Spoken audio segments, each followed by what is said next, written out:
Millions of despairing men, women, and little children, victims of a system that makes men torture and imprison innocent people. You cannot shake hands with a clenched fist. Produced by a nuclear exchange would be carried by wind and water and soil and seed to the far corners of the kingdom of God, the kingdom of heaven. It's one small step for man, one giant leap for mankind. We're not saying that planet Earth is coming to an end. We're saying that planet Earth is about to be refurbished, spaded under, and have another chance to serve as a garden for another civilization. Most of the people in here are just your reflections. They're your mistakes. 1776 will commence again if you try to take our firearms. 1 million of the planet's 8 million species are threatened. You are what you repeatedly do. Therefore, excellence ought to be a habit, not an act. Your lives and the credibility of the United Nations is at stake. Epstein didn't kill himself. The reason this is such an interesting time is not only because we're on the threshold of the end of this civilization. They're trying to take you out with bullshit. The experience of the past 2 years has proven beyond doubt that no nation can appease the Nazis. To those who can hear me, I say, do not despair. The misery that is now upon us is but the passing of greed, the bitterness of men who fear the way of human progress. The hate of men will pass, and dictators die, and the power they took from the people will return to the people. And so long as men die, liberty will never perish. In the language of the U.S. Department of Defense, these are unidentified aerial phenomena. Roswell's a very interesting place with a lot of people that would like to know what's going on. There is very compelling evidence that we may not be alone. This is the Garden of Doom. Welcome everyone into Garden of Doom. This week we have a very special guest, as we always do. This is Arthur Faram. So Arthur, thank you very much for joining us and coming into the garden. How are you today? I'm fantastic. How are you doing? I'm doing just great. Thank you so much for joining us. I'm going to give the folks a short biography of you as you provided. But so during the tracing of Arthur's Celtic genealogy, it was discovered that he discovered an ancient science, rediscovered, later to be named by him as geoglyphology, and he's certainly going to define what that means, and how it was intertwined with both his family name, the Faram name, and the history that surrounded it. Geoglyphology, I guess I'm doing a little definition here, but he'll do a better one, is an ancient science that allowed the ancients to secretly mark their territories and navigate over long distances with little or no error. The protocols used in geoglyphology and the history that the geoglyphs unveil come to life in Arthur's books, which are available on Amazon. We'll obviously talk about those as well. And Arthur, in his previous professional career, just so that you folks know something about him, he was an air traffic controller, he was a pilot computer analyst, and he's the founder of the first comprehensive background check company in the United States. He's an eminently qualified historical analyst. He's a historical researcher. His analytical training has equipped him to uncover cultural secrets that have been hidden and handed down through secret societies for millennia. Yes, we're going to touch on things like the Masons, etc. Arthur earned a bachelor's degree in business and has attended numerous technical schools, including those involving analysis and investigation. Two of his books include The Ancients: Secrets of the Old World, and there's also his previous book, which is called La America, and it's La L-A, space capital M-E-R-I-C-A, and that is the second one that focuses a lot on Native American topics. So I know that was a mouthful, but thank you so much, Arthur, and please expand on that as you will. Okay, a lot that I'm going to talk about today is going to be totally new to your listeners. When I was doing my genealogy, which included the Celts, the Templars, and the Freemasons back in the 1400s and before, I discovered this science that I named geoglyphology. The reason I named it that is because it entails the use of geoglyphs on the ground, and ology means to study, so I just named it to study geoglyphs, geoglyphology. And when I first started, I was investigating the Templars, and a person in one of the books I was investigating asked the question, where is the Templar treasure? And the answer from a person that probably knew said it is under a giant triangle that only God can see. So I kept that in the back of my mind and started trying to explore all the geoglyphs I could get hold of.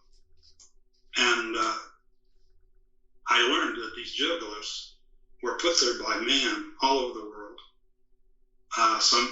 The oldest one I've found, and I'm sure they go back before that, is 29,000 BC. That being the Bosnian pyramids. And anybody that says they're not real, all they have to do is do the geometry, and you know that they're real. But anyway, I came across a tower in Newport, Rhode Island called the Newport Tower. And some people that had done, in fact, one of them was Scott Walter, a friend of mine.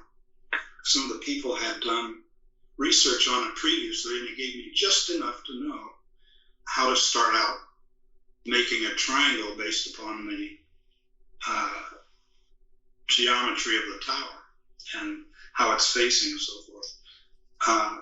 So I started doing geometry on it, and sure enough, the triangle pointed to a place in the central United States called Inspiration Peak.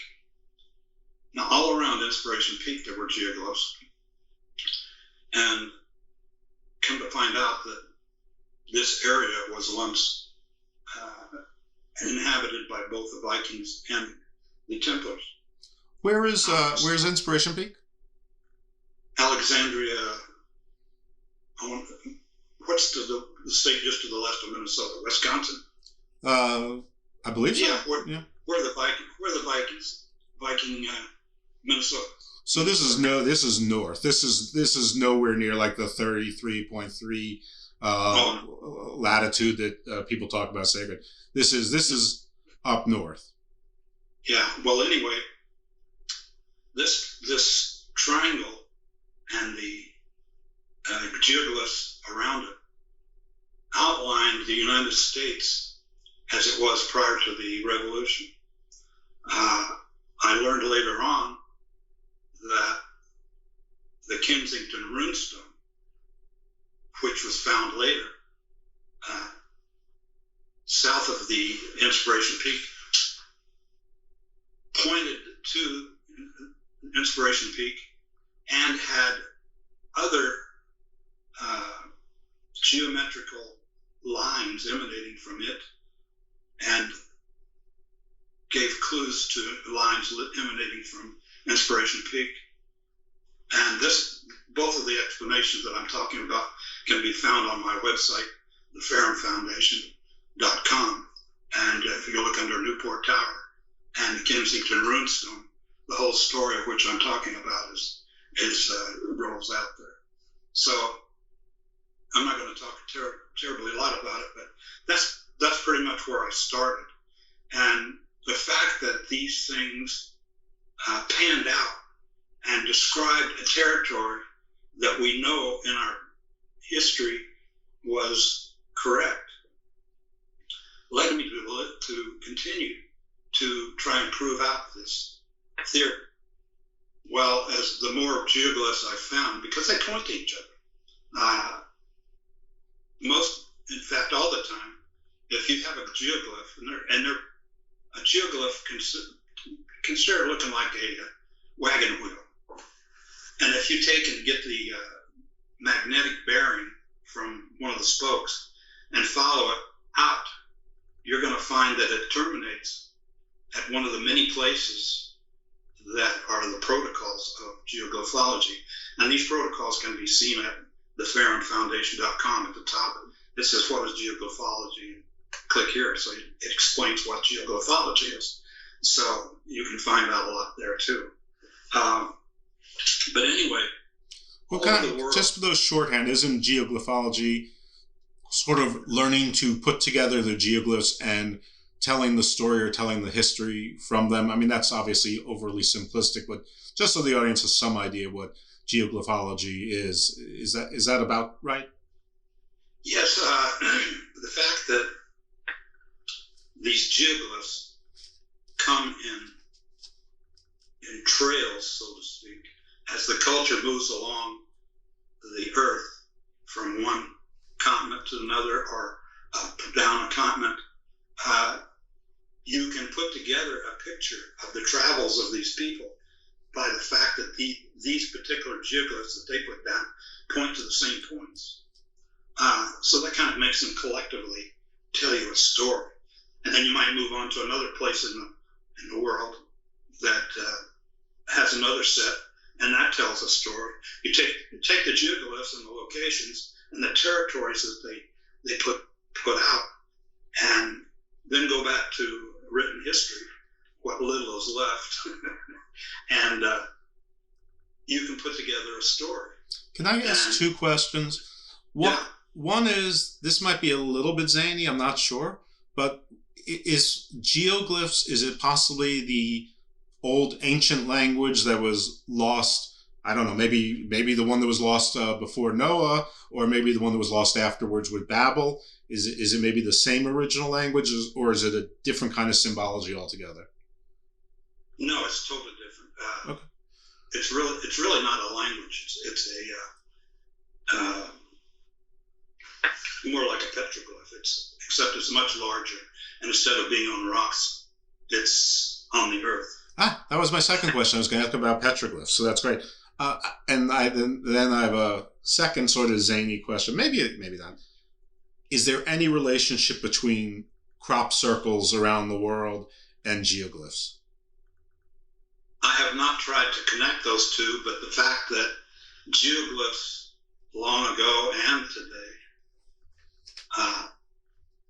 have been put there by what I believe to be extraterrestrials, I would not be surprised that the two of them are coming from the same place. Many people say that we are experiencing right now an age of truth, when extraterrestrials, when the Earth returns to stability, will show themselves. And based upon everything and the people I've spoken to and the research I've done, extraterrestrials are here, have been here longer than we have. And let me go back to the beginning of geoglyphology. Sure. The Japanese, who have never been conquered like other people, still have their history intact. And because nobody's gone in there and destroyed it. One of the sayings that people know about is a saying that if you want to conquer a people, you destroy their history, because then they have no reference point of whether they got it good now or bad. And you can see today and through thousands of years, that's the first thing that people do when they want to conquer a country, is they destroy their history. Well, the Japanese have never been conquered, so they still have 300,000 years of history that they've passed down to their counterparts. Well, one of these documents is called the Takanouchi documents, which is from 300,000 years ago. Wow. And I found it interesting. Well, let me say that 300,000 years ago, these documents say that someone came here, the extraterrestrials came here from another planet that was dying and set up business here on Earth and started teaching the humans that were here technology and spirituality. Now, if I use the word God or extraterrestrials, the two are distinct in that spirituality is the realization that everything on Earth is tied together, And this was the spirituality that was handed down for thousands and thousands of years worldwide as a result of these people from another planet teaching everybody that to be peaceful, live off the earth, take care of the earth, and so forth. But of course, this was all rent asunder by certain individuals down through time that had their own agendas. But anyway, I found it interesting that Mars, they found out now with all the rovers that are there, that Mars had a nuclear war exactly 300,000 years ago. And so it could very well be that these are the people that moved from there to here. Well, hold on. I can't let that go without a little follow-up question. And you don't have to spend too much time on it, but who discovered this? What documentation do you have? What sources? I'm not going to fact check this, obviously, but for the audience, I mean, we have to, we can't just casually say Mars had a nuclear war 300,000 years ago and say nothing more. No, that's common knowledge. If you go looking up Mars, researching Mars and the NASA documents that they've put out, that's no problem finding that. Okay. Is there a site, or would you go to where would you go? NASA.gov.com or? I've been doing this for 14 years, and if somebody asks me a question like that, I have to go back and research it again because I've got so much information in my head. I just can't remember I remember the details, but I can't remember the sources unless I go look again. Okay, well, we don't need to harp on it. If you can come upon those sources, whatever, just text them to me, whatever, and I'll put them up on our Facebook page just so people can check that out and look for themselves. Okay. Thank you. But anyway, these people came here from another planet and taught spirituality and a small amount of technology at the time. And the spirituality, in fact, they traveled by ship. And when I say ship, I mean airships. They travel by airships all over the world. And I suspect they use these geoglyphologies as navigation. Now, you would say, well, people long ago should have better navigation than to have to use lines on the earth to set up their navigation equipment before they took off. Because these things go for thousands of miles and hit another geoglyph or another protocol within a few hundred feet. I mean, that's how accurate these things are. And if you look at the protocols on my website, you'll get to know where they go and what it requires to find the end of the line. When I first started this, I would take a line, not knowing all the protocols, I would take a line and I would follow it inch by inch across the earth, and I might have to go 500 miles to find the end of it. And it was quite arduous, but I know now, I almost know where they're going to end before I go to the end of them, because the geoglyphs are used over and over by other sites. Let's give an example that you can understand. Chicago, and airways leading to Chicago. Chicago is used hundreds of times by airplanes coming from all directions. So that would be an example of a geoglyph that's used from all different directions. And in fact, the pathways that these geoglyphs set up look very much like airways. Well, that's a great example, airports, because the modern technology that we have, the airplanes don't really need the landing lights and things like that, but we have them for redundancy on the ground, just in case there's equipment failures. So why wouldn't these visitors, even if their technology was superior and they had other means to do it, why wouldn't they have a backup system here that they could follow? And maybe it served the dual purpose of, like you said, there's extraterrestrials that have been here since before we have been here, which maybe makes us the second. We're the crypto-terrestrials in that regard. But in any event, maybe that's there so that the people that the few people that they shared this with or discovered it could follow the path and the code as well. So it could serve dual purpose as redundant signaling for them in case their primary technologies failed, and two, for people such as yourselves, or certain ancients or holy people or whatever, they were entrusted with these secrets that they could follow the paths as well. That's a good thought and probably a good one. One thought that I had along those lines is that even though they were brilliant in order to get here, it doesn't mean that they needed navigation, local navigation on their planet. And also it doesn't mean that the situations I'm talking about magnetically and that type of thing were the same on their planet to where they needed navigation on their planet. So it could very well be that this was a forerunner of GPS and that kind of thing. I don't know. Do you think do you think like the Nazca lines were sort of like the landing lights, the pathways for? Well, it's strange you should mention that. I have studied the Nazca lines as geoglyphs, and the ones that are long like a runway, I have not found any place where they might intersect and not meet the protocols of geoglyphology. However, the caricatures on the Nazca plain, like the spider, the hummingbird, and so forth, are geoglyphs, and very important geoglyphs.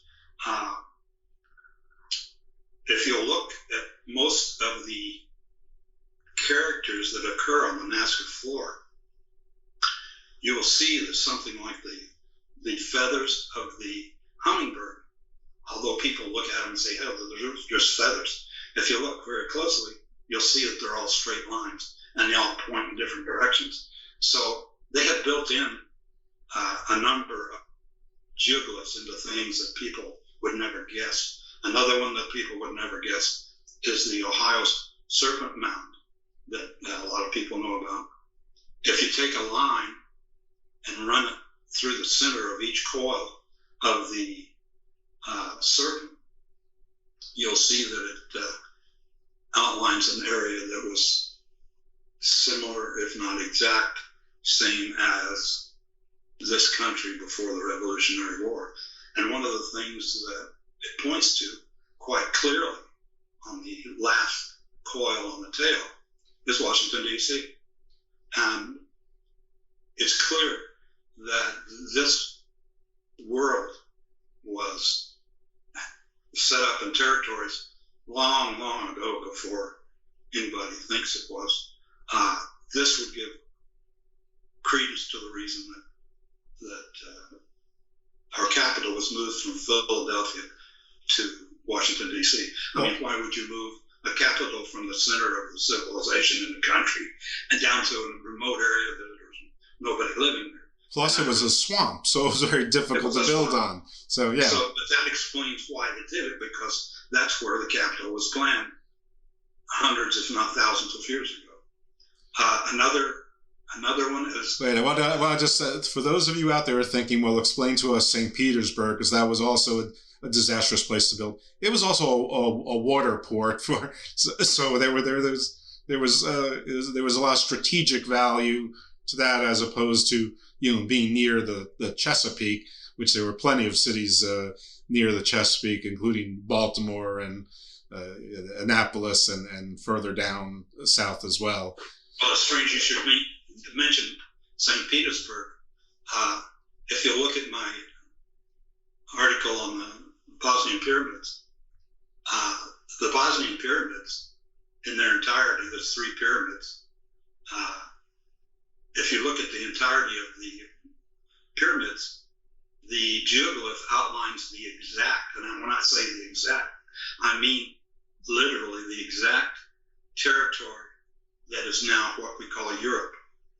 And to the point where the eastern edge of the territory is the exact same boundary between Europe and Russia right now. So when it took Crimea and part of the Ukraine, they were overstepping their boundaries.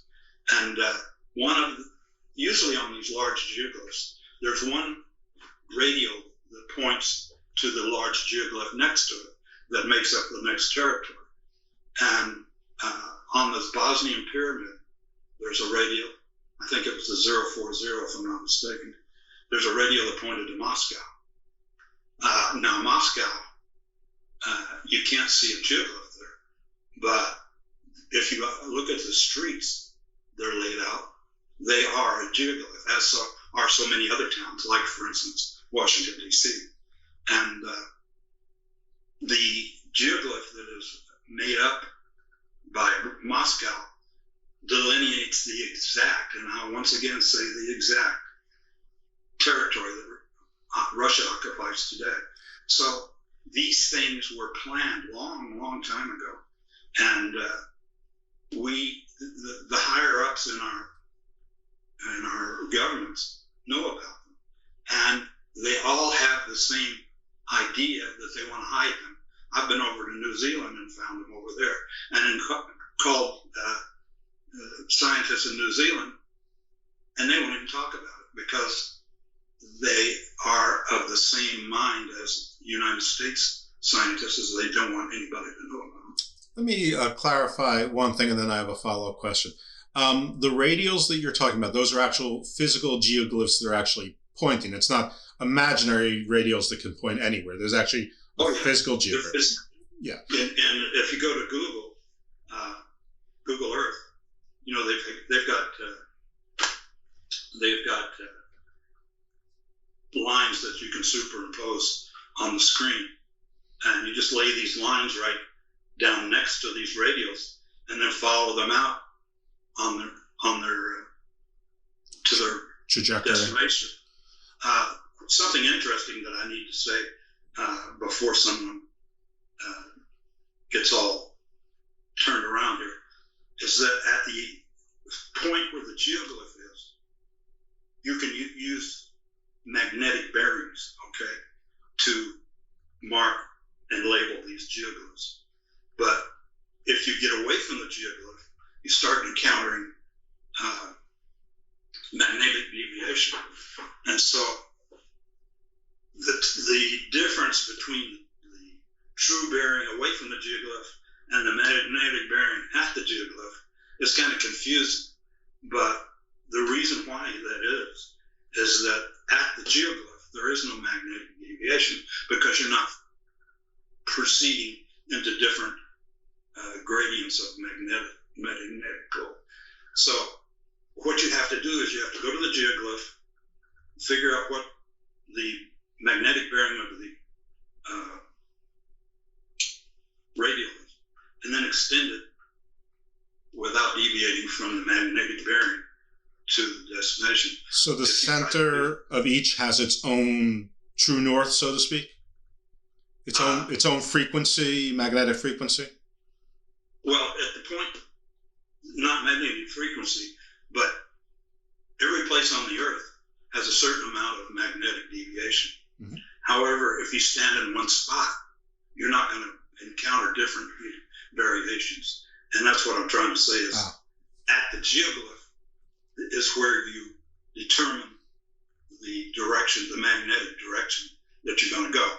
But if you were to try and follow that same direction in travel by an airplane or a ship or anything else, you would be weaving around based upon the magnetic deviation. So you'd never wind up at where you're going because as you travel across the Earth, the magnetism at different places is different. However, you can get the radials there at the geoglyph and extend it in a straight line, and that's winds up at the place because you're not encountering deviation as you proceed across the Earth. Oh, I see. So if you follow the line, the magnetic signal or whatever is the same. It's the same level. If you have an instrument, as long as if you follow the line, your instrument won't deviate at all. So you know you're following the path correctly. While we're on the Bosnian pyramids or near the Bosnian pyramids, I had a couple questions about those. One, first of all, where in Bosnia physically are the Bosnian pyramids? They're right next to Lesoko.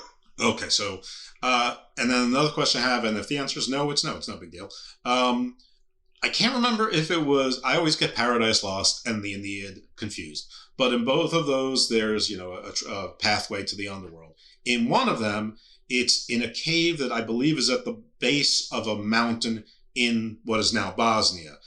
Is that a semi-historical pathway portal to hell near the Bosnian pyramids? Well, I don't know, but when I was there, I've been in the caves underneath the pyramid and experienced the magnetic influence it has on the human body. But I've heard that. I heard some ladies saying, we're going to go to the portal. In fact, they say that you have to have a certain mathematic code to get in there or to experience whatever they're experiencing. So let's just say that I've heard about it, but I don't know about it. It's a maybe. Okay, listen, that's fine. We're not trying to make stuff. It's just, I know that I'm in my mid-50s, but I'm a babe when it comes to really being involved in this stuff more than just sort of tertiary. So from the mouths of babe. So I draw connections that maybe are insightful, maybe are naive, probably some of both. But we know that from talking to people that have close associations with extraterrestrials that there are portals and there are other dimensions and there are time machines. Yeah, I've had lots of guests who've spoke on these themes many times, and there's a lot of overlaps. There's also a lot of overlaps with what certain religious doctrines believe as well, and a lot of time the divine and the extraterrestrial sort of overlaps a lot. In the Venn diagram, a lot of the stuff is the same. And you just stumbled into a subject that's dear to my heart and is covered in my last book, The Ancient Secrets of the Old World. And that is the difference between spirituality and religion. According to the academics, the word religion is recent, and it was developed by the academics to segregate the different beliefs that exist all over the world. So that's religion. But like I said before, these people that came to Earth and started teaching man to be peaceful and take care of the Earth taught spirituality. So when I talk about the ancients, I say spirituality. If you talk about beliefs after Christ or after Muhammad, you would talk about religion.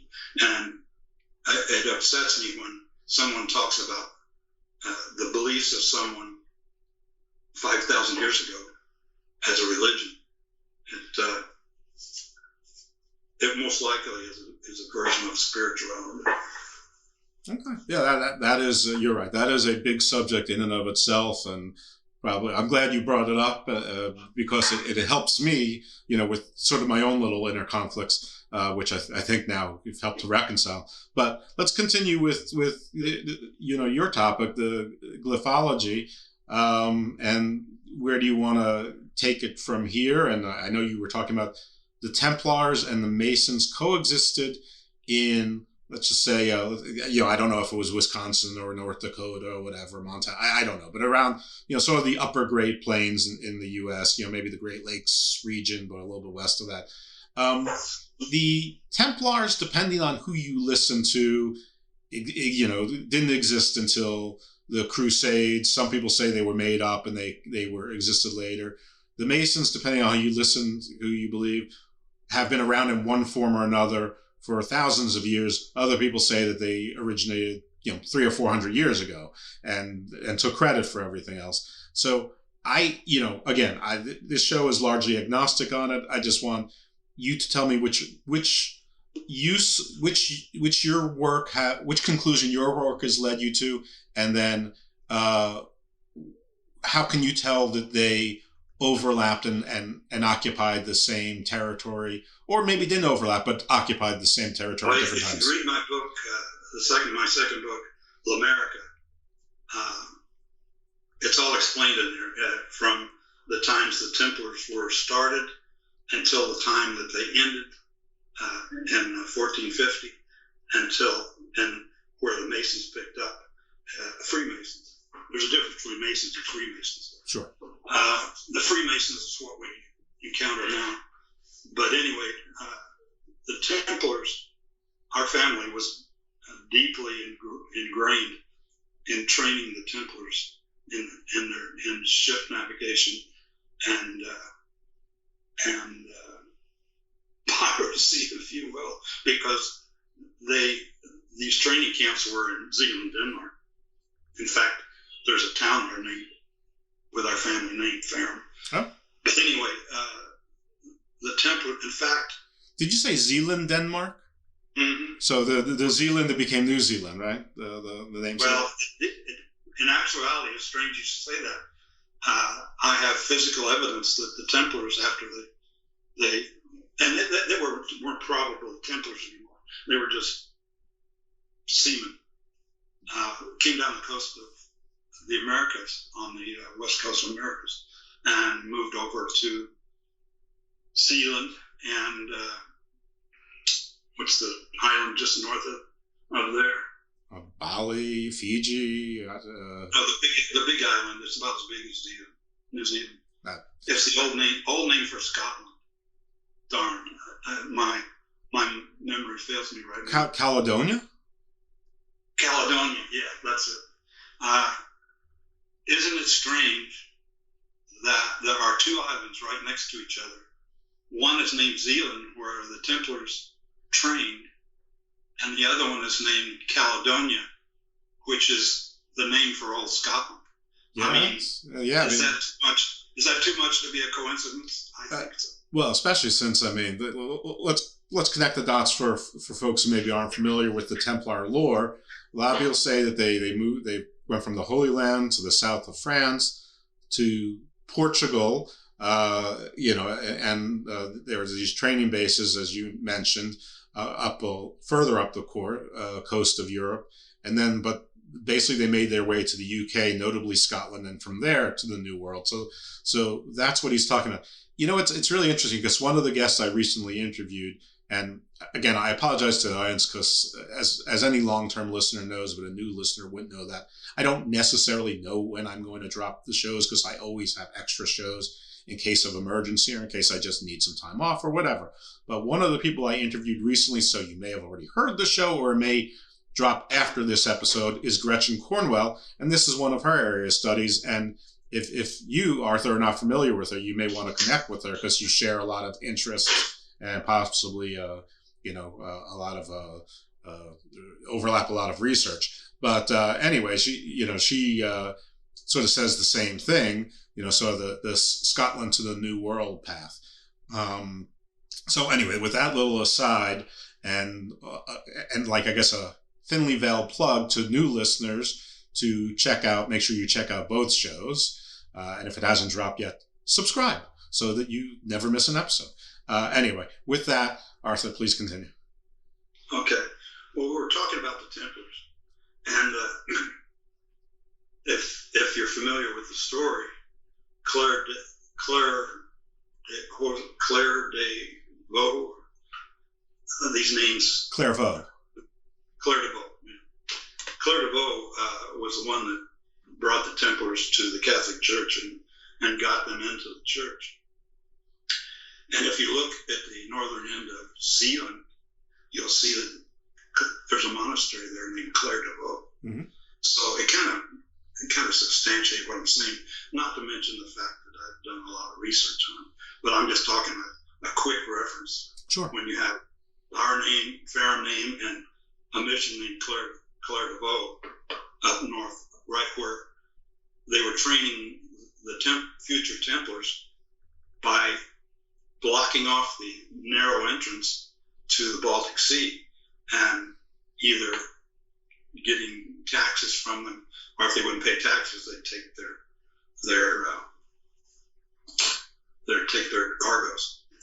But anyway, if you follow the Templars down through time, around 1313, I believe it was,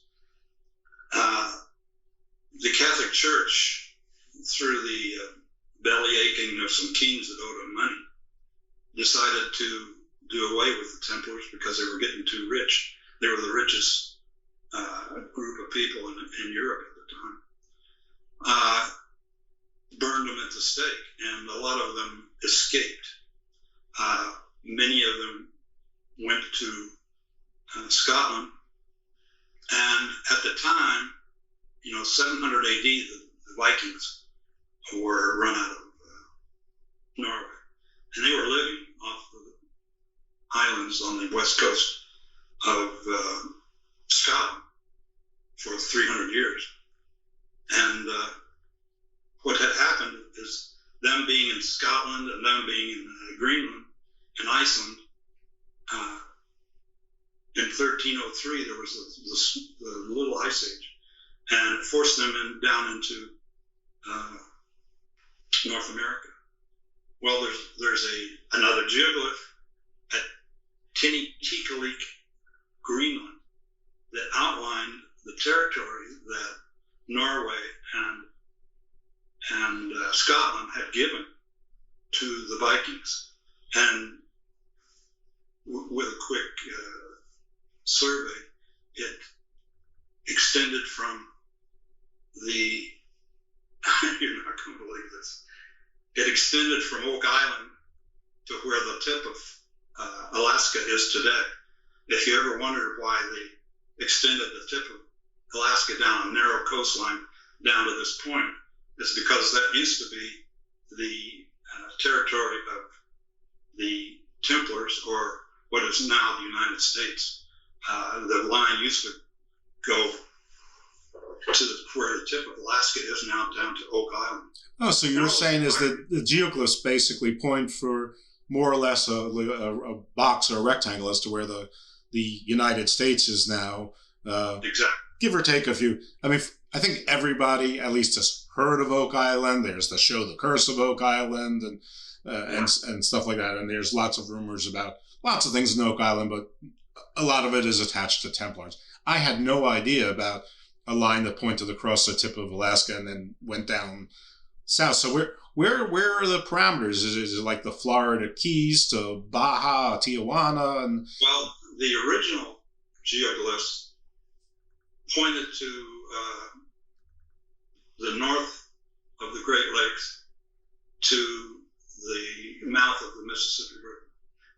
East of the Mississippi River belonged to the colonists. And this is documented. It's in the agreement that England and the United States made after the Revolutionary War. However, thousands of years before that, there were geoglyphs that gave, well, let me go back a little bit. At one time, Portugal, through the expeditions of the,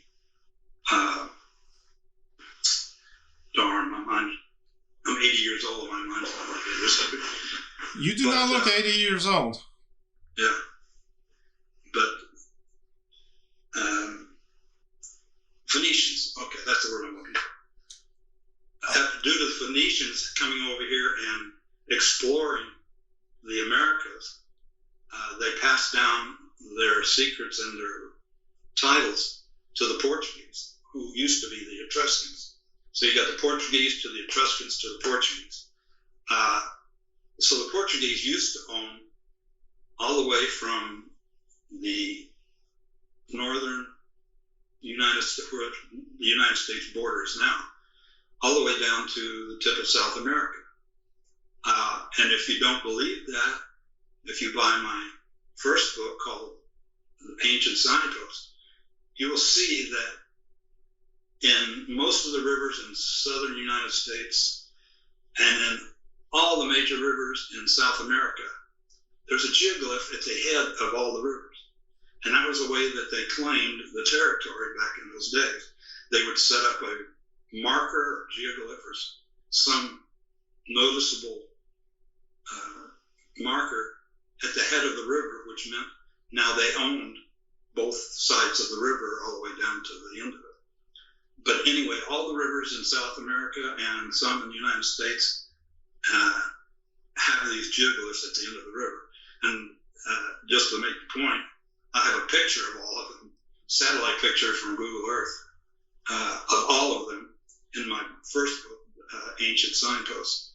So like I said to you before the show, I do not like to put out information that I can't back up with either documentation or physical evidence. I have listen, we have gone into so much that I didn't even know that we were going to do, which is great. But I have to ask you, since you seem to know something about this, I cannot get a straight answer from anyone. Who were the Phoenicians? Where were they originally from? I know they call them the Sea People, but yes, I'm surprised you know that. Yeah, but where did Phoenix start? Where did they go? I mean, I know they went all over the place, and I think some people think that they were Greek. Others say that they were from other places. Some say Atlantis. Who were the Phoenicians? Well, during Roman times, the Romans allowed the Phoenicians to keep their own property and do their own government. Probably because they were such good tradesmen, they were probably supplying the Romans with supplies. But anyway, during the Roman period, they occupied the area that is now Israel and just south of that on the Mediterranean. Were they let's just say Canaanites or Levantine, or did they? It's difficult to say because there was some movement to the east of where Israel is now, of several different tribes, all of which practiced the ancient spirituality, which both Israel and the Hopi Indians still practiced. Oh, we're gonna put a pin on that one. Is it possible? I got a lot of stuff for you. You sure do. Don't worry. Listen, you're absolutely invited back, as we talked about. We don't need to cover everything today. I don't want to exhaust you either. But you said that to the east. Is it possible? Now, listen, I'm going a little bit crazy here, but in the legend of Atlantis, everyone remembers Atlantis, but people don't remember the legend of Atlantis. A, they lost a war to a power in the east, and two, then they lost a second war to Athens, who was their vassal state. Now, there's two possibilities, well, unlimited possibilities, but two that I think, or I'm aware of. One is that in India, there was an ancient civilization. There's the Mahabharata and the Vedas, and so obviously there was a great civilization there. There's also something, but Atlantis's sort of mythological rival, I'm going to use that word, is Hyboria or Hyperborea, which may or may not be the same as this Indian culture. Okay, so is it possible that the Phoenicians were the Hyperboreans? It's difficult to say. Like I said, I have not definitively found out where they originated. I do know that they were world travelers. And like you said, I'm surprised you realize this because it's been kept from the public for many, many years, is that the Phoenicians were the sea people. I will tell you one thing, Mr. Faram, Arthur, is that in a very short time, I have managed to stumble upon some very interesting and knowledgeable guests and researchers, and I've had the privilege and the honor of keeping in touch with a bunch of them and having a bunch of them come back multiple times and referring other people to me. So my depth of knowledge is probably kiddie pool to safe levels. Nothing on the deep end, but it's getting wider all the time. You can't help but do that if you talk to a lot of knowledgeable people. That is the whole purpose of this show. Basically, this show was created mostly because I'm too lazy to research things for myself, and I figure, but I can get people who the world. Right, I can get smart people to tell me about things, and interesting people tell me interesting things, so that I can learn about them. I don't need to accept them all, but I learn about them, and it's very interesting. And the more I hear, the more things I know that I don't know.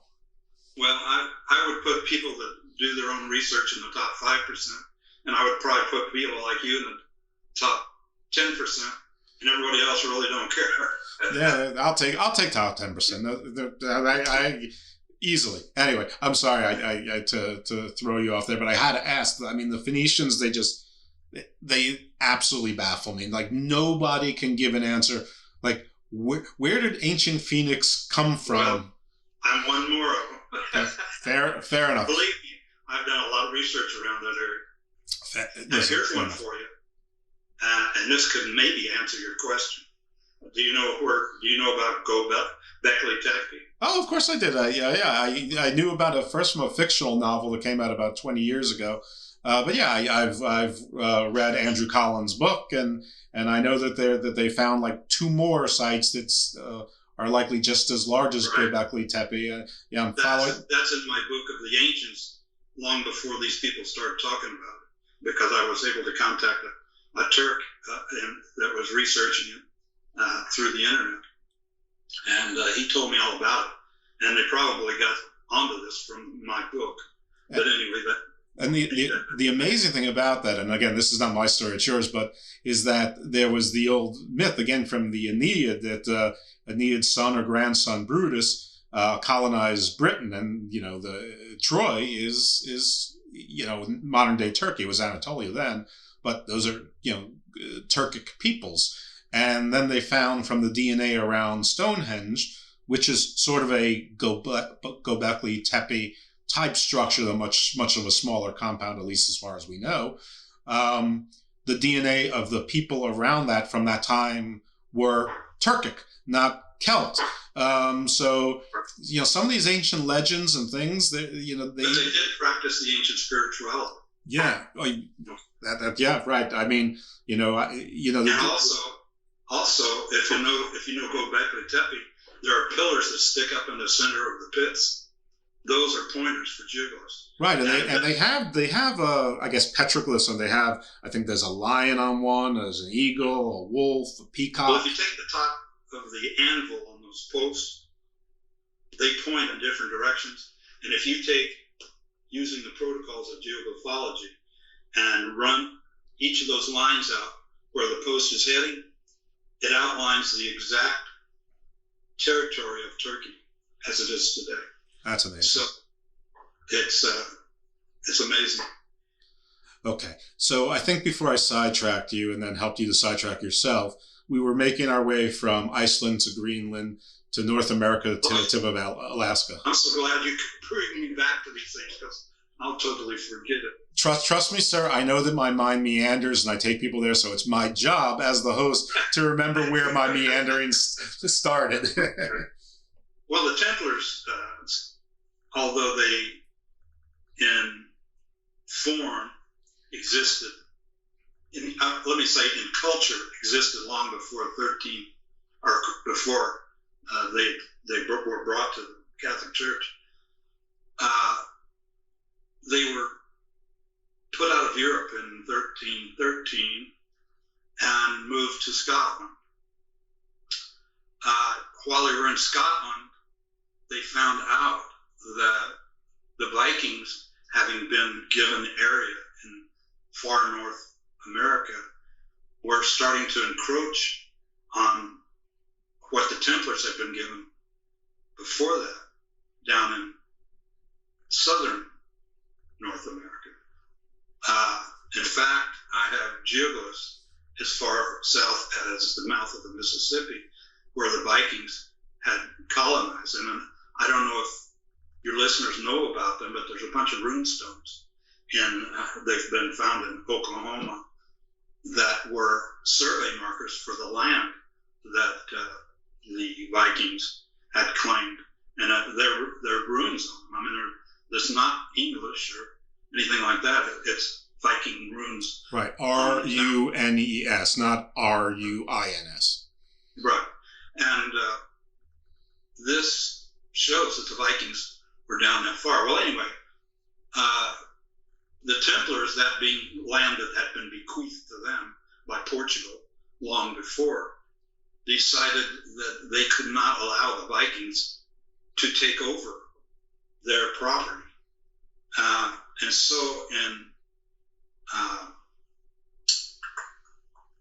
1393, Henry Sinclair got together a fleet of all the Templars that were left, including the ones from Zealand, Denmark. And just before 1398, just before that, the people in Zealand, Denmark moved to Scotland to be part of this fleet. course, they were the ones that were teaching the nautical skills anyway. So Henry Sinclair got this big fleet together, and they went across to, of course, the Micmac. They stopped by the Micmac on the way down. And on the way down, the Templars broke off and went up in the St. Lawrence Seaway. And Henry Sinclair went south down to Baltimore. Now, there's a whole story about that, too. The Scots owned the land where the Baltimore Park is, and it's very large, until recently when they gave it to the city of Baltimore. But that kind of tells you something about Baltimore. But anyway, it's all documented in my book, America. But anyway, let me see where I was going. Oh, so the Templars are now going down the St. Lawrence Seaway.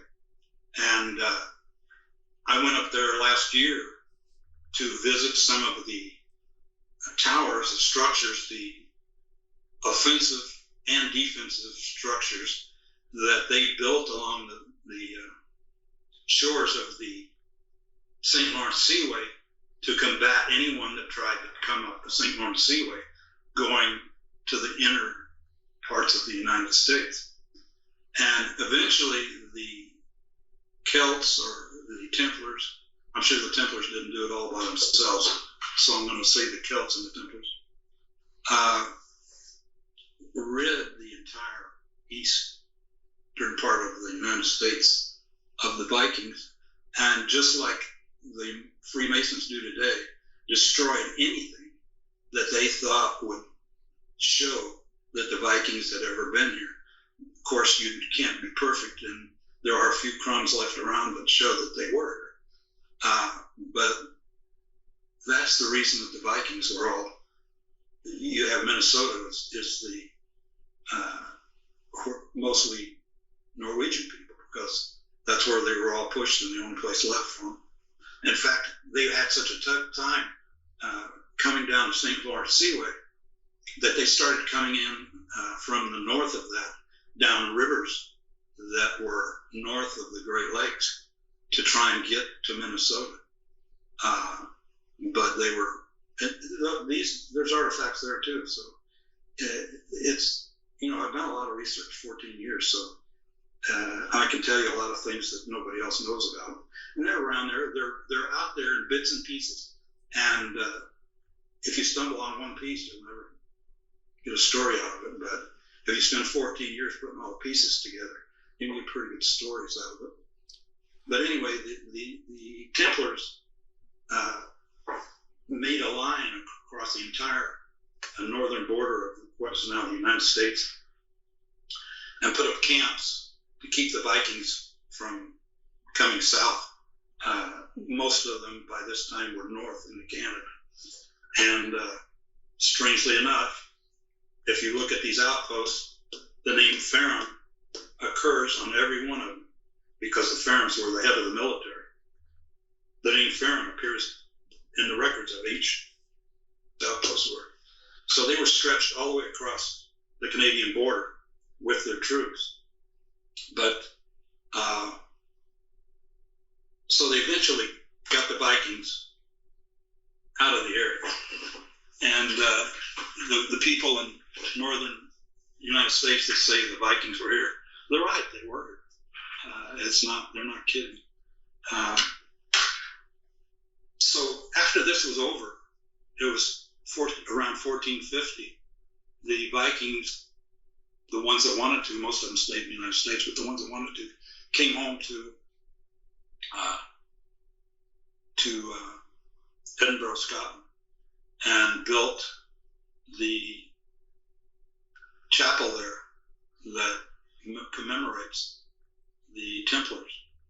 And if you'll look at the front large window of that chapel, and once again, my memory, what's the name of the chapel in Edinburgh that the Templars built? I don't know. It was built by Henry Sinclair at the behest of the Templars, and it's got all kinds of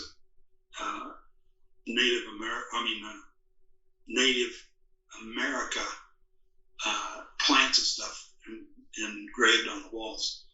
I'll look it up while you're talking. Okay. I should know it like my own name because what I'm getting ready to tell you. In Faram, Denmark, where the Faram camp was, or city, there's a geoglyph right by the river leading to the ocean, or to the Baltic Sea. Roslin Chapel. Roslin. Roslin, of course. By the way, I should have known that too. I just thought that was in France. No. Clearly not. Yeah, no problem. I hope it doesn't lessen my credibility if I forget all these names. You are allowed to, forget names of stuff. Yeah. Okay. That's what books are for. In 1450, they came back and Sir Henry Sinclair's son, not him himself, but his son, and the Templars built Roslin Chapel. And on the front of the chapel, you will see there's the large window is a representation of the geoglyph you'll find in Faram, Denmark. And that's the only two places that I've seen the two of them is in the chapel that the Templars built, where the Farams were the head of the military. And I say the military because they weren't the head of just the Templars. They were the head of the military for long before the Templars. But in fact, the Book of America was originally started to commemorate the travels of the Faram family. But it got so involved, I had to put all this other stuff in there. But after 1450, the Templars ceased to exist, except maybe in Portugal and other places. But the Freemasons, precisely at 1450 in Scotland, in 1450, the Freemasons took over all the lodges, and they weren't called Masonic lodges, they were called wall builders lodges. Were they different people, or were they the same people and they just rebranded? Good question. I never researched that. Okay. I would think maybe they infiltrated it and took it over. That's my guess. But I wouldn't, wall builders and masons, it's practically the same thing. So maybe that was their lodges. I don't know. Okay. But anyway, the Freemasons started in 1450. Now, like I said, there were Masons before that. Where they went, I don't know. But the Freemasons and the Templars, the Templars handed down their information to the Freemasons, and the Freemasons came to the United States and established the government for this country. Now, I don't want to talk politically, but I'm wondering if this country has outlived the concept that it was conceived of in 1776. That's just a thought. I'm not making any determination on where it is or what it should be, but that's a thought that I've in my head every once in a while. But so we're through with the Templars and we're up with the Freemasons. The Freemasons, even today, are making geoglyphs. I find them on their ranches. I find them all over the country. And as soon as I publish them, they disappear. Oh. So it's kind of a game we're playing,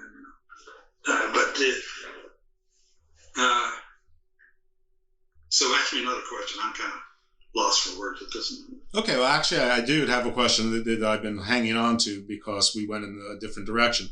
But you had mentioned that I can't even remember which group it was, but it was a European group. But then you mentioned that I think you said it was the Hopi or maybe the Zuni practiced the same traditions, or maybe it was the Celts. Like it was, because it seemed like, and it almost seemed like you were saying like some of their shamanical religious practices were similar to Druidical. So can we wrap to that and sort of talk about that a little bit?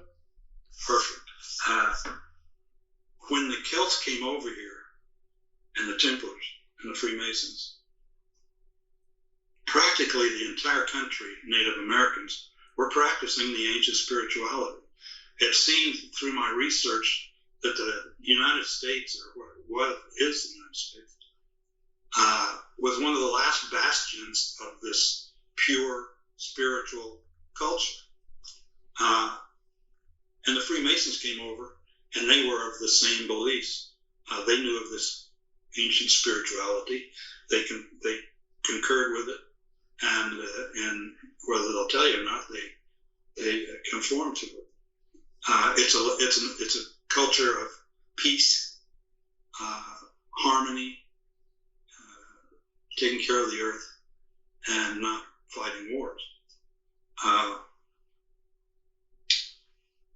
But this all disappeared when the Christians came over and had a different view of what religion should be. And I say religion because religion is a modern concept where spirituality is an old concept, and it didn't fit in to their capitalistic viewpoints. So, in fact, the Romans started the Catholic Church for that very reason. It wasn't until 300 years after Christ that they had the first ecumenical council, and their soldiers were starting to join this spiritual, if you want to call it a cult or whatever you want to call it. And you can't have soldiers that believe in peace and harmony. Yeah. So they started the Catholic Church and put in all these beliefs that required going through the priests so they'd know what was going on, and hell and damnation. So if you didn't do what they told you, you were going to go to hell. Well, spirituality doesn't have any hell or anything like that. It's a concept of universal energy that we all live with, and helps us to be the beings that we are. But anyway, the Hopi, when I said the Hopi at the current moment seem to be the Native Americans that have held on most purely of this ancient civilization, ancient spirituality. In fact, the word Hopi means peaceful. Now, the Zuni are a little bit different, but they all live in the same valley near Chaco Canyon. It's interesting that you should mention that. But the Hopi, I've heard this from a bunch of sources, and I'm not sure if you've heard it also and can verify it. But apparently they are known as the Old Ones, even among the other First Nations. Is that accurate? It is accurate. In fact, they live in an area where it's called, where the old people were called the Anasazi, which means the old people. And I suspect that they are a branch of the Anasazi. Here's another thing that's very interesting. The language that the Hopi speak is Aztec. Ready for that? And it's my belief that when Cortez attacked Mexico City, where the Aztecs lived in 1519, that a large part of the Aztecs moved north to Chaco Canyon. I've seen Juglass all the way from Mexico City all the way up the Colorado River to Chaco Canyon.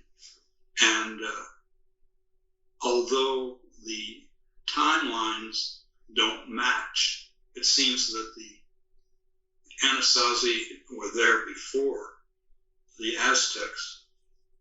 There was quite a jump in activity in 1220. Now I know there's a lot of languages in the world, but is there any connection between Anasazi and the West African and Caribbean god Anansi, and or, well, the Annunaki, which are in ancient Sumeria into India as well, also as sort of being the old ones, maybe extraterrestrials, maybe gods, whatever, but the words sort of sound similar. They sound similar, but maybe not. Maybe they're not so similar. My research has found that no connection. The Anasazi, not the Anasazi, but the Annunaki were the fallen angels that came down here and corrupted the world and gave us all the problems we got today. Once the Annunaki were defeated, the people that replaced the Sumerians began practicing back to a slightly revised version of the ancient spirituality again. So down through time immemorial, this ancient spirituality existed and has been distorted and changed over time by people whose goals didn't fit a peaceful harmony. Have you found in your research any connection that, or any validation that the word Pharaoh exists in several languages, I think including Hopi and some of the South Mesoamerican languages, and it basically, I know Pharaoh means great house in ancient Egyptian, but I believe it also meant star child or stardust, something like that, and I believe it means something similar in like some of the maybe Inuit and maybe Hopi, and I mean, is there any truth to that? Or have you encountered that as the researcher? Well, you're going to find that in various languages and many places around the world, that lighthouses, that's the name of lighthouses. Pharaoh, F-A-R-O, or F-A-R-O-H, different spellings, but it's all the same. That is a common name for lighthouses around Europe and England. So, yes, the name Pharaoh does get around, but whether it's in the context that you're talking about, I couldn't say. Okay, well, let's get back to what you do know, and instead of my meanderings. But so the Hopi and the Zuni, they practice more spirituality, similar to the ancient Sumerians after they defeated the Anunnaki. I'm going to bite my tongue on asking a question as to who defeated the Anunnaki. That seems like a topic for a very different show. It's not a bad question. No, it's not a bad question, but now I have to ask it. Who defeated the Anunnaki? Well, it fits right in with all the other things I've been talking about. Okay, well, if it fits in, then good. You'll find if you read the history that one of the cultures that was helping defeat the Annunaki were the Israelites. And after they were defeated, they went back to Israel. Another culture that was help fighting them were descendants of the Japanese, which is where these. Remember, I told you about the ancient documents. Yep. Well, the Japanese were one of the cultures, or descendants of the Japanese were one of the cultures also in that area. Ancestors of the ancestors. You know what's interesting? I'm sorry to again, because you said that was they had history going back 300,000 years, which is interesting because the Egyptians and the Sumerians both claim to have houses of their dynasties going back around 350,000 years as well. There you go. These are amazing coincidences. I guess you're going to tell me it's not a coincidence. Well, to say that about what you just said, I would have to specifically research that area, but I think it's a good possibility. Gotcha. Okay, so we have the ancestors of the Japanese, who I guess were then in like Central Asia, sort of like maybe where Ukraine is now, or no, they were just to the east of the Tigris-Euphrates Valley. Oh, so in Babylon or Iran. Yeah. Okay, so sort of Babylon, Persia. They were in, though I'm sure the names they were probably Chaldea and Parthia. All the ancient artifacts from the ancients of. I'm going to let you tell me. I'm not going to. Well, that's all I know. I watch TV. That's the only part I know about it. They're where then? In Iran. Well, I did research some of that. Some of the oldest and most important artifacts have been found in Iran and over towards the Tigris-Euphrates Valley, which is close to Iran anyway. Sure, of course it is. I mean, these borders are relatively modern constructs and largely artificial anyway. I mean, all borders are semi-artificial, but so yeah. Well, let's go back. Unless you go back 29,000 years. Right, or if you just go to one that's traditionally like a mountain range or a river or something like that. Sure, these things change. Oh, let me give you one. This I solved a problem, an international problem. Good. And I don't know if it'll ever be known or put out there to someone that makes a difference to. But I don't know if you're familiar with several years, I don't know if it was 10, 20 years ago, China took over part of Tibet. Sure. You remember that? Yeah. Okay. Well, there's a geoglyph in Sri Lanka that makes a territory, and it outlines a territory, India, along the northern boundary, along the mountains between India and China. And the territory goes along the old boundary of Tibet before the Chinese took it over. So there's no doubt in my mind which country owns Tibet. Now the Chinese kind of split Tibet in half and took the northern half. Mm-hmm. But if you look at this geoglyph and where it tells you the border should be, it's the old boundary on the north side of Tibet. So, here you have an old geoglyph that answers some of these questions. And this is the importance of this. So the geoglyphs, it sounds like they're almost like border markers. They're almost like do not enter signs. Oh, definitely. Or welcome to Maryland, welcome to Virginia, as you go down I-95. Well, the thing that most interests me is that we are still following many of them. The older ones, the very old ones. We are still following the borders that these outline, which totally validates them. Well, let's talk a little bit more. Let's get back to the Southwest because, my God, there's so much here. Let's go back to our friends, the Hopi and the Zuni, and okay. Well, what do you want to share about them? Before we get too far along, that I'm not a expert on the Hopi and the Zuni and all that. I just have a cover so that I can do my research. Okay, fair enough. But they have. You said that they practiced both geoglyphs, geoglyphy. I'm sorry, I just pronounced that wrong. And that it is similar to Celtic Druidic practices or Druidical practices. Can you describe some of the overlap, some of the sameness? It's my contention that the Europeans have been coming here for thousands of years. The Phoenicians kind of prove that. And that they have intermingled with the Native Americans. And I think there's a lot of people that agree with me that there are many, many cultures that came to North America, and all of them having practiced spirituality and knew about geoglyphs were either influenced by some outside force or were doing it long ago on their own. I think probably the most influential and that I'm sure came here for a long time was the Celts.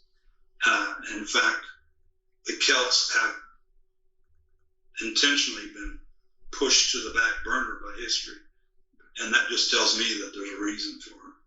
Well, the Celts themselves have an interesting history, is that their origins may have been much further east than people thought, but even, I think most people think of Celts, they think of the UK, but the Celts sort of were from South Central Eastern Europe and sort of worked their way up to France. If you look at some maps, the Celts at one time occupied the entire continent of Europe. Yeah. So you're absolutely right. What's the Celtic? We know about Druidical practices, which is sort of like an animism, almost like a shamanism. But they also had the Wicker Men, where they sort of burn their enemies. Was one mostly just for war to scare people, because that was just the reality of the ancient world and the modern world, or is there something religious in the Wicker Man? I don't know. I see people I see people talking a lot about different cultures that practiced or once practiced the spirituality that are violent, like you were talking about burning people. I can only think that they were captured enemy, or this I know for sure, especially in the Mayans, that there was a spiritual culture there, and as far as the Mayans go, it was about 700 AD. A violent group moved in, and once again, like everywhere else, they destroyed their culture. The problem is with trying to destroy it is that they had these rock cities that is very difficult to destroy unless you get bombs. And you can see the difference between, they called it the classic Mayas and the post-classic Mayas. You can see the total difference between their structures, and because the ancient spiritualists, for the most part, built their structures as a geoglyph. Don't ask me why. Maybe you thought they gave them something special. But these classic Maya structures, which may be 500 feet by 500 feet out of solid rock, could distribute the geoglyphic properties. Whereas when you get to the post-classic Maya, they're totally parallel lines on all of it.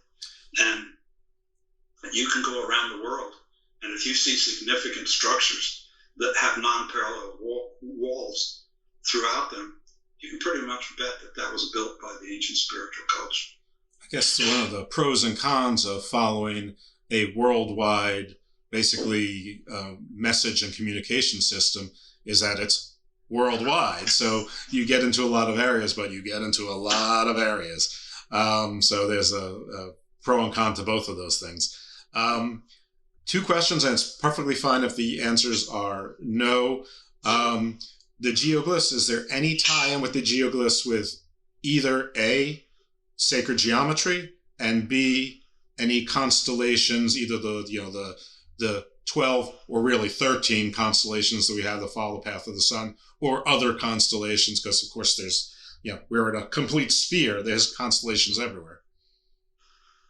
Yes and yes. Okay. Something that's interesting is that these people are so brilliant.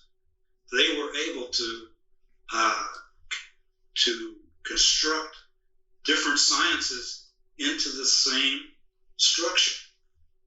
And you see some geoglyphs that are, ones that are raised above the ground, like stelas and that kind of thing,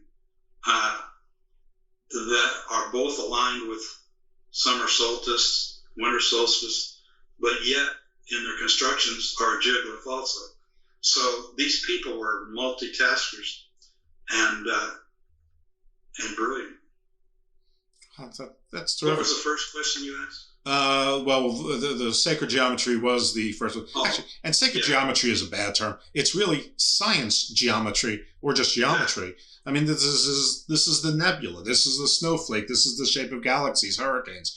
To say it's sacred is adding, well, I guess, a religious or spiritual component to it. But for our own benefit. Right. It's geometry.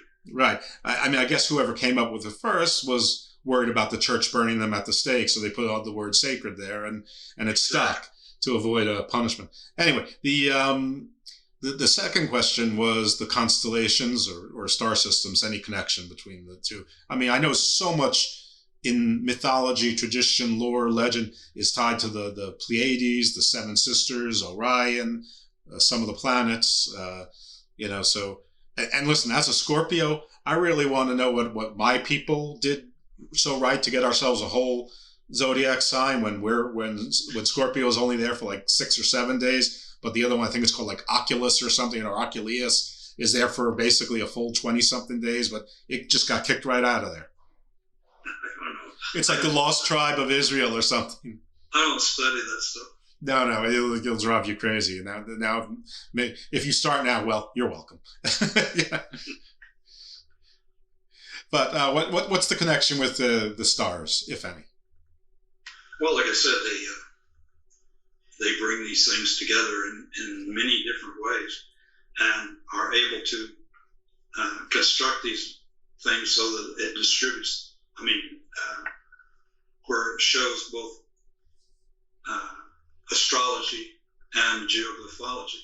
Now, let me tell you one that tells you how brilliant these people are.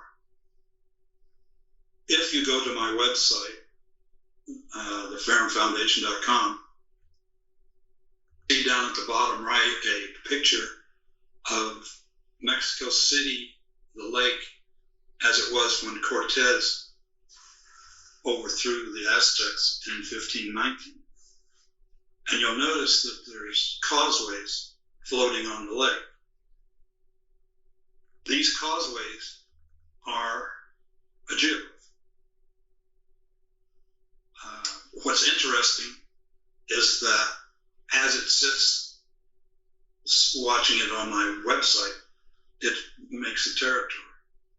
Now, you can turn that over, upside down, or any way you want it, and it still delineates a territory that meets the protocols. So that just shows you how brilliant these people were.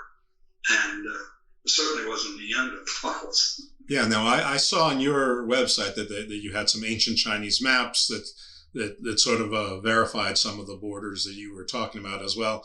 It's amazing because, when we talk about these things, I keep hearing in my head, so as is above, so is below. And that can be tied to so much, but, it can be used in so many contexts, but it seems like this one especially, as is in the stars, so is below on the ground here, in these guideposts. Is there anything that I did not ask you about that was something like a burning topic that you wanted to address that I sort of threw you off track on?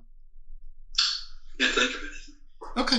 Well, I think that's probably a good time to stop for now, because we're approaching the hour and a half mark, which is sort of like a happy space for the show, or what I'm trying to make a happy space for the show. I fail all the time. But I think I'm definitely going to put Gretchen's show on one week and yours the next, because there's so much tie-in. I think that they naturally fit together. Yeah. So this was fascinating. You're definitely invited back. Hopefully you want to, and we'll figure that out in the near course, and then we'll go over the other stuff. When I first contacted you, I had no idea as to all the different areas we would go into. Maybe next time we'll be more focused. Maybe we'll have the same kind of focus. It'll just be in different areas, and eventually we'll get more to this. Skim through the introductions to my books on Amazon. You don't even have to buy the books, just look at the introductions. And there's some of the books in there too, and you'll get some ideas of some questions to ask. Well, that is a perfect segue, because right now is where I want you to promote your books and anything else you're doing. I know you mentioned the Faram Foundation earlier, but please mention that again. Mention your books. Do you have a Patreon? Plug away. Okay. I've written 3 books. The Ancient Signposts, L'America, and the Ancients, Secrets of the Old World. Now, Ancient Signposts I wrote right after I got a grasp of geoglyphology, and after I found out that the Phoenicians had come over here and marked all the territory around South America and so forth. So I wrote the book to give people an idea of this amazing new science that I'd found, and to prove it out with some examples. So that was Ancient Signposts, the first book. The second book was the result of, when I was growing up, my grandparents, having come over here directly from England, were always telling me how all the adventures that we had over there in England back in the past. And I didn't do anything but put it in the back of my head until I retired. Then I started to research. Well, lo